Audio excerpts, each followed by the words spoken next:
Hilabihan kay Higpit ang seguridad Gipatuman sa kapolisan Palibot sa Basilica del Sto Niño ning pagsugod na sa binaryo. Tambang nila sa mga tao sabton ang hugot nga lagda sama sa hustong giagian ug pagdili sa mga butang nga giilang security risk. Ano ang report ni Nico Serino?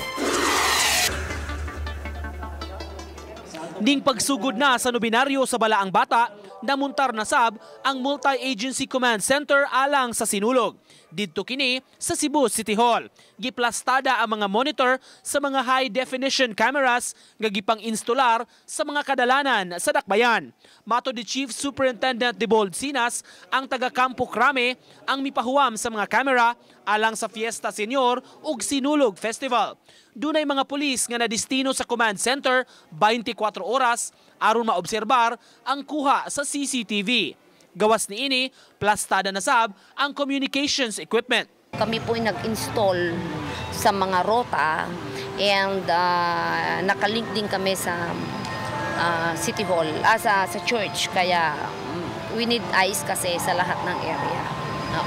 So that is PNP provided yung CCTV. Sa palibot sa Basilica, sub-sub kaayo ang seguridad nga gipatuman sa kapulisan. Human sa misa kaganiha, daling gibriefing sa mga police officials gikan sa Regional Director ug kang City Director Senior Superintendent Royina Garma ang ilang mga sakop. Kini aron paghatag og guidance sa mga buluhaton sa musunod pa nga mga adlaw. 1 down, 6 more to go. And I still need your participation, right? Padayong awhag sa mga otoridad ngadto sa mga tao, mutuman sa mga lagda aron dili mahasol. Gikan sa mga entrance ug exit points ngadto na sa pagdili ug pagdala sa mga backpacks. Ang pag-ensure gyud nga kanabang way magtugtog pag-ayo ba. Nya ang pag-coordinate sa inflow ug outflow nga dili gyud sila magka-sumpaki ba. Okay, mao nay kasagaran atong gilikayan. Example kung nagpasod ta dito tapos pagawas diri, lisod na siya, no? At least karon na atong nakita na. Compared last year, midako ang area.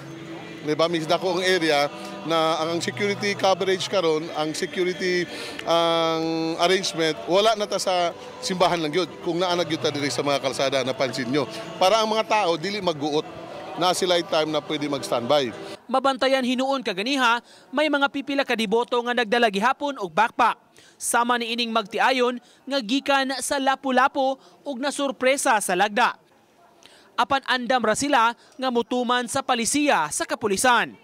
Basta nakari lang mi niya, nakayukbo. Okay ra kay na eh. Okay. So basta mga security policy wala pa problema. Wala na ikon. Mutuman ra mi na sir, okay ra na sir. Dili lang mo gawas. Uban ni June Solon, Nico Sereno, Balitang Bisdak.